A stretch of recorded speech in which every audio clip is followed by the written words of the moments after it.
कहते हैं कि पुलिस से जब तुम भागते हो तो पुलिस तुम्हारे पीछे उल्टा भागती है, और जब तुम पुलिस के पीछे जाते हो तो पुलिस तुमसे दूर चली जाती है। अक्सर पुलिस के साथ होता क्या है कि बड़े बड़े मामलों में अपराधी अपराध करके पुलिस के पास पहुंच जाता है और जाकर कहता है कि साहब, कुछ लोग मुझे बदनाम करने की कोशिश कर रहे हैं, आप इस मामले की निष्पक्ष जांच कर लीजिए। जांच में यदि मैं दोषी पाया जाता हूं तो मुझे आप सूली पे चढ़ा देना। पुलिस बस इन्हीं बोलों को सुनने के बाद उस पर विश्वास कर लेती है। ऐसे हजारों एग्जाम्पल आप देख सकते हैं। आज की जो सच्ची घटना मैं आपको सुनाने जा रहा हूं, इस सच्ची घटना में कुछ ऐसा ही होता है कि एक व्यक्ति कत्ल करता है और कत्ल करने के बाद सीधा थाने पहुंच जाता है, जाकर कहता है कि साहब, कुछ लोग मुझे बदनाम करने की कोशिश कर रहे हैं, आप मामले की जांच कर लीजिए, यदि मैं दोषी हूं तो आप मुझे फांसी चढ़ा देना। वो अपना काम करके निकल जाता है और पुलिस उस कातिल को तलाश करने की कोशिश कर रही थी, लेकिन कातिल मिलता ही नहीं है। जबकि पुलिस के वो साथ साथ घूम रहा था, हर वक्त पुलिस के साथ था, लेकिन पुलिस उसको तलाश ही नहीं कर पा रही थी। जब वो मिलता है पुलिस को तो न केवल पुलिस बल्कि पूरा शहर हैरान था, पूरा पश्चिम उत्तर प्रदेश हैरान था कि आखिरकार जो बहुत सबसे ज्यादा खास दोस्त है वो ऐसा कैसे दगा कर सकता है। आदाब, नमस्कार, सत श्री अकाल, मैं उस्मान सैफी। आज की जो सच्ची घटना मैं आपको सुनाने जा रहा हूं, ये सच्ची घटना है उत्तर प्रदेश का एक जिला है बुलंदशहर, और इसी जिला बुलंदशहर की एक कोतवाली लगती है, खुर्जा कोतवाली। रात के लगभग 10:30 के आसपास का वक्त रहा होगा। 25 जुलाई 2020 की रात है। इंस्पेक्टर साहब गश्त करने के लिए गए थे और जब गश्त करके वापस अपनी कोतवाली में आते हैं तो यहाँ पर पहले से ही 6-7 लोग खड़े हुए थे, और जब 6-7 लोगों को इतनी रात में खड़ा हुआ देखकर इंस्पेक्टर साहब कहते हैं कि भाई क्या बात है, यहाँ कैसे खड़े हो। तभी एक व्यक्ति जिसका नाम होता है गजेंद्र सिंह कहता है कि साहब, मेरा भाई रात 8 बजे से गायब है, हमने उसको ऐसी कौन सी जगह है जहां पर तलाश नहीं किया। जब ये गजेंद्र अपने भाई के गायब होने की, गुम होने की बात कहता है तो पुलिस इस मामले को बहुत ही गंभीरता से लेती है। पूछती हैं कि भाई का नाम क्या है, तो भाई का नाम एडवोकेट धर्मेंद्र चौधरी होता है, जो कि प्रॉपर्टी डीलिंग का भी काम करता है और साथ में ये वकालत का भी काम करता है। लेकिन वो गायब कैसे हुआ है, बस इसी बात की पुलिस जानकारी चाहती थी।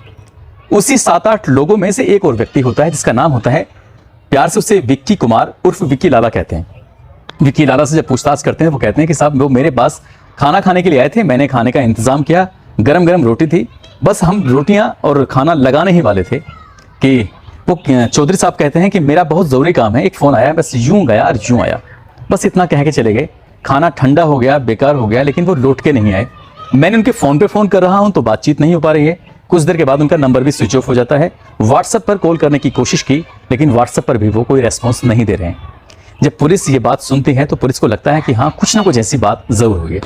तभी पुलिस अपने हिसाब से सर्विलांस टीम को वो मोबाइल नंबर दिया जाता है, और मोबाइल नंबर देने के बाद उसकी अंतिम लोकेशन की बात जब की जाती है तो खुर्जा देहात क्षेत्र का एक गांव लगता है खबरा, उसी के जंगलों में वो आखिरी बार लोकेशन देखी गई थी। पुलिस इस मामले को अब सचमुच गंभीरता से लेने लगी कि कुछ तो बात है कि इतनी रात में जंगल में जाने का क्या मतलब होता है। पुलिस वाले यहाँ से पूरी टीम, खुर्जा देहात पुलिस, इस परिवार के जो 10-20 लोग थे वो, और बड़ी संख्या में जो आसपास के गांव के लोग थे, कई सारे वकील, 100 से ज्यादा लोग उस जंगल की खाक छानने लगते हैं। बैटरियों से, टॉर्च से, मोबाइल से, जैसे भी जिसका मन कर रहा था उस हिसाब से उस जंगल में अब वकील साहब को तलाश करने की तमाम कोशिशें की जा रही थी, लेकिन वकील साहब का कहीं कुछ पता ही नहीं चल रहा था। सुबह के 3 या 4 बजे के आसपास का वक्त था। जितने भी पुलिस वाले थे, वो लोग थे, वो थक जाते हैं और थकने हारने के बाद वापस अपने अपने घर की तरफ आ जाते हैं। ये 25 जुलाई की रात की घटना थी। अब 26 जुलाई की सुबह जैसे होती है, लगभग 6 बजे के आसपास का वक्त था। कुछ लोग जब जंगल में शौच करने के लिए गए थे तो उनको जंगल में खबरा के लावारिस हालत में गांव भोगपुर के पास एक मोटरसाइकिल मिल जाती है, और मोटरसाइकिल जैसे मिलती है तो खुर्जा देहात थाने को सूचना दी जाती है। यही सूचना वायरलेस पे जब सर्कुलेट की जाती है तो पता चलता है कि ये बाइक किसी और की नहीं बल्कि धर्मेंद्र चौधरी की होती है, अधिवक्ता जो रात अभी गायब हुए थे। अब पुलिस के लिए वाकई ये चिंता का विषय था। ऐसा ना हो पुलिस का और वकीलों का आपस में टकराव की स्थिति पैदा हो जाए। हालांकि पुलिस ने अपनी तरफ से तमाम कोशिशें की थी। मेरठ के IG Praveen Kumar, SSP Santosh Kumar, SP RA Harendra Singh और कोतवाल सुभाष सिंह, तमाम टीम, आसपास के थानों की जितनी फोर्स थी, 100 से ज्यादा पुलिस वाले अब यहाँ जुट जाते हैं। अब जंगल में जहां बाइक मिली थी, जहां जहां से बाइक आ सकती थी, वहां वहां अब धर्मेंद्र चौधरी को तलाश करना शुरू कर देते हैं। सुबह से शाम हो जाती है, लेकिन उस बाइक के अलावा और कोई सुराग मिलता ही नहीं है। ना लाश मिलती है, ना ही वकील साहब का अता पता चलता है। और जैसे जैसे वक्त आगे बढ़ रहा था वैसे वैसे ना पुलिस वालों की, बल्कि वकीलों की, बल्कि परिवार के हर एक सदस्य की मुश्किलें बढ़ रही थी। ऐसा लग रहा था कि कहीं ना कहीं कुछ ना कुछ अनहोनी घटना जरूर घटी है। अब 200 से ज्यादा पुलिस वाले, 300 से ज्यादा ग्रामीण परिवार के लोग, 500 से ज्यादा लोग उस जंगल में ऐसे ही ढूंढते रहते हैं और सबके सब अधिकारी ढूंढ ढांड के घर वाले, परिवार वाले सबके सब अब वापस लौट आते हैं। अब पुलिस ने अपने तरीके से काम करना शुरू कर दिया। पुलिस ने जो आसपास के जितने भी गांव लगते हैं शहर में, ऐसे क्रिमिनल जो हार्ड क्रिमिनल हैं, सॉफ्ट क्रिमिनल हैं, सभी क्रिमिनलों की एक लिस्ट, एक सूची तैयार करते हैं ताकि उनसे पूछताछ की जा सके कि आखिरकार इस वकील के गायब होने के मामले में किसी का कहीं कोई हाथ तो नहीं है। लगभग 225 लोगों की एक सूची तैयार की जाती है। पुलिस की टीम हर 225 व्यक्तियों के पास जाकर उनसे पूछताछ करती है, ये जानने की कोशिश करती है कि तुमने वकील को क्यों गायब किया है। सबके सब लोग कहते हैं कि साहब हमारा इसमें कोई हाथ ही नहीं है। अब चाहे वो हार्ड क्रिमिनल था या सॉफ्ट क्रिमिनल था या फिर उनसे जुड़े हुए जो उनके मोबाइल की सीडीआर थी वो भी अब 1-2 दिन में वापस आ चुकी थी। सीडीआर के माध्यम से ये पता लगाने की कोशिश की कि किस किस से ज्यादा बातें होती थी, कौन दुश्मन है, कौन दोस्त है, किस किस पर शक हो सकता था। पुलिस ने ऐसा कोई सुराग नहीं छोड़ा था, ऐसी कोई कोशिश नहीं छोड़ी थी जिससे ये पता किया जा सके कि आखिरकार बात क्या थी। अब फिर से जो लोग 7-8 लोग आए थे, उन 7-8 लोगों को फिर से बुलाया जाता है, उनसे बातचीत की जाती है, उनसे पूछा जाता है कि आखिरकार आखिर वक्त कहाँ थे, कैसे थे, क्या था। तो ये जो विक्की कुमार उर्फ विक्की लाला होता है, उसका टाइल्स का अपना एक शोरूम है जिसका गणपति मार्वल्स के नाम से एक शोरूम होता है। उसी में अक्सर दावतें होती थी। एक महीने में लगभग 12 से 14 बार दावतें हुई थी। पहले भी ऐसा हुआ है, जब घर वालों से बातचीत कर रहे थे तो कहते थे विक्की भैया तो बहुत बढ़िया है, विक्की भैया से हमें कोई शिकायत नहीं है। विक्की भैया खुद थाने आकर कहते हैं कि साहब जांच कर लीजिए, जांच में यदि मैं दोषी पाया जाता हूं तो मैं हर तरह की जो भी आप सजा देंगे उसको स्वीकार करने के लिए तैयार हूं। और ये बात 4 दिन से ज्यादा का समय बीत चुका था। वकील साहब का कहीं आता पता नहीं था। खबरा के जंगल की बात हो या भोगपुर के जंगल की बात हो, कोतवाली की बात हो या आसपास के इलाके की कहीं की बात हो, विक्की कुमार बिल्कुल पुलिस के साथ थे, इर्द गिर्द थे। फिर पुलिस वाले इनसे और पूछताछ करते हैं उस रात कब कैसे गायब होते हैं। अब यहाँ जो गणपति मार्बल है, उस मार्बल की शोरूम के अंदर उनका अपना सीसीटीवी कैमरा लगा हुआ था। सीसीटीवी कैमरे में आते तो दिखाई देते हैं लेकिन जाते दिखाई नहीं देते, क्योंकि कैमरा जो लगा हुआ था कुछ इस एंगल से लगा था, जाने का उसमें आता ही नहीं। उस रात यहाँ 4 लोग थे। 4 में विक्की कुमार, धर्मेंद्र चौधरी, दूसरे इनके एक साथी होते हैं जिनका नाम हकीमुद्दीन जो कि इस्लामाबाद गांव के रहने वाले थे, एक नौकर अमित। ये 4 लोग थे और चारों से जब अलग अलग पुलिस पूछताछ करती है तो पूछताछ करने में जो मौके पर वो शहर में सीसीटीवी फुटेज पाई गई थी, उस सीसीटीवी फुटेज और नौकरों की बोलचाल में कुछ अंतर पाया गया था।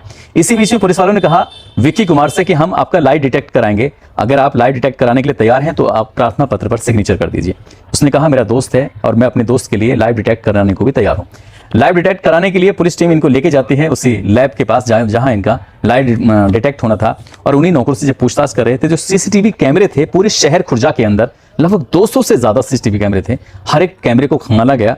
और खंगालने के बाद जब उनसे बातचीत कर रहे थे तो यहाँ एक और हैरान करने वाली बात और दिलचस्प बात यह थी कि ये दौर जो था वो कोरोना का काल चल रहा था। लोग एक दूसरे से छूने से भी डरते थे। इस बीच में अगर किसी ने थोड़ा सा भी खांस दिया तो खांसने का मतलब था कि बेवजह परेशानी बढ़ना।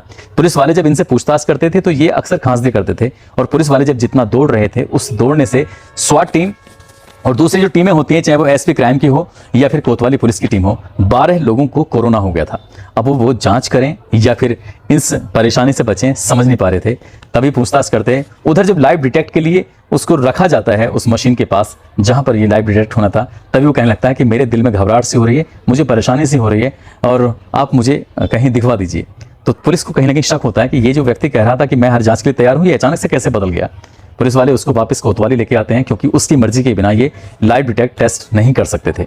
कोतवाली लाते हैं जो पहले से 2 नौकर हकीम और दूसरा अमित जो पुलिस के कब्जे में थे, उनसे जब पूछताछ की जाती है तो पूछताछ करने के बाद वो इधर उधर की बातें बताने लगते हैं। अब पुलिस सख्ती से पूछताछ करती है। सख्ती से पूछताछ करने पर बताते हैं कि साहब हमने ही मर्डर किया था।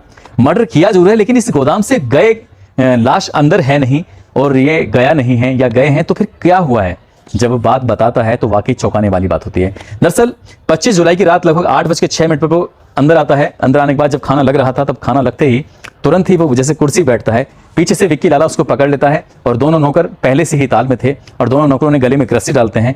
एक नौकर इधर खींच रहा है, दूसरा नौकर इधर खींच रहा है। पीछे से उसने पकड़ा हुआ था विक्की लाला ने, बहुत जोर से उसे तड़पने का, उसे चीखने चिल्लाने का अवसर ही नहीं मिला, मौका ही नहीं मिला। और मौका पाते उन्होंने रस्सी इस कदर खींची कि उसका गला दबने से मौत हो जाती है। मौत होते ही खाना लगा हुआ है ताकि वो पुलिस वालों को बता सके कि हमने खाने का इंतजार कर रहे थे, लेकिन ऐसा क्या करें। अब बात आती है लाश को शिफ्ट करने की, उस लाश का क्या करें क्या नहीं करें। तो उसी गोदाम के अंदर 25 फुट गहरा एक कुआं था जो पुराने जमाने से चला आ रहा था, उस पर थोड़ा थोड़ा कूड़ा डालते थे, लेकिन आज उन्होंने जानबूझकर उसके अंदर पूरी की पूरी लाश डाल देते हैं और लाश डालने के बाद सीधा ही ऊपर से डाल देते हैं। उसकी टाइल्स की जो कुछ कंक्रीट वगैरह थी सब कुछ डालने से उस लाश को पूरी तरह से ढक देते हैं। पुलिस वाले उस गोदाम के चक्कर जरूर काट रहे थे, इधर उधर जा जरूर रहे थे, लेकिन किसी की भी नजर उस गोदाम के उस कुएं पे नहीं थी जहां पर लाश छुपी हुई थी। उनसे पूछा नौकरों से, तुमने ऐसा क्यों किया? तब वो कहते हैं कि साहब, हमने ये सुना था कि लाला जी का और उनका 80 लाख रुपए की देनदारी थी। लाला जी को उन्हें 80 लाख रुपए देने थे, वो बार बार पैसे का तगादा कर रहे थे। तभी लाला ने हमें ऑफर दिया कि यदि तुम मेरा काम करोगे, यदि इसे मरवाने में मेरी मदद करोगे तो मैं तुम्हें घर बना के दूंगा और साथ ही तुम्हें लाखों रुपए की मदद करूंगा। यानी कि लाला को सिर्फ उतने रुपए उन दोनों को देने थे, 20 या 25 लाख रुपए, बाकी के पैसे अपना आप ही मर जाते, क्योंकि वो सोच रहे थे यदि आदमी ही मर जाएगा तो फिर पैसे उसे वापस देने नहीं पड़ेंगे, और ये दोनों साथ देंगे तो 10-10 लाख या 12-12 लाख भी देते हैं तो जाहिर सी बात है मदद हो जाएगी। पुलिस ने घटनाक्रम का खुलासा किया 7 दिन के बाद, यानी कि 31 जुलाई 2020 को, और तीनों को गिरफ्तार करके जब जेल भेज रही थी। और यही बात अखबारों के माध्यम से लोगों को पता चलती है तो लोग हैरान थे, इसलिए क्योंकि जो विक्की लगातार उसको ढूंढवाने में मदद कर रहा था, वो व्यक्ति लगातार उस पुलिस के साथ था, हर वक्त पुलिस के साथ था। वो दिखाने की कोशिश कर रहा था कि मैं तो इसका दोस्त हूं, सबसे खास दोस्त हूं। लेकिन जब ये निकल के आता है कि 80 लाख रुपए के लिए इसने अपने सबसे खास दोस्त की हत्या कर दी, कत्ल कर दिया, उसकी लाश को दबा दिया था। फिलहाल सबके सब आरोपी जेल के अंदर हैं और पुलिस ने इनके खिलाफ जो चार्जशीट लगाई है उस पर तो काम चल ही रहा है। अभी कोर्ट की तरफ से कोई फैसला नहीं आया है, लेकिन विक्की लाला की ज्यादातर जमीनें बिक चुकी हैं, उसकी जिंदगी लगभग पूरी तरह से बर्बाद हो चुकी है। दोस्तों, इस पूरे घटनाक्रम को सुनाने का उद्देश्य भी किसी को परेशान करना नहीं है, किसी का दिल दुखाना नहीं है, बल्कि आपको जागरूक करना है, आपको सचेत करना है। और जाते जाते आज हरिराम हैं, भरतपुर के रहने वाले, इनका जन्मदिन है। साथ ही कैलाश सैनी, उनकी पत्नी मंजू देवी, इनको शादी की सालगिरह की बहुत सारी शुभकामनाएं। इनके अलावा अरुण राजपूत हैं, उनकी पत्नी अर्चना राजपूत हैं, इनको भी शादी की सालगिरह की बहुत बहुत मुबारकबाद। साथ ही अनु, भरत कुमार, अहमद रजा शेख, ललित पासवान, मोहम्मद फैसल अंसारी, दिलीप कुमार, आलोक सोनकर, जमीरुल इस्लाम, मोहम्मद आरिफ, सुहेल सिद्दीकी, दीपू पटेल, अखिलेश कश्यप, अरशद राय, मोहम्मद वाजिद अलवी, राजेंद्र शर्मा, इन लोगों ने नाम लेने की अपील की थी। आप सब लोग अपना ख्याल रखें, सुरक्षित रहें। जय हिंद, जय भारत।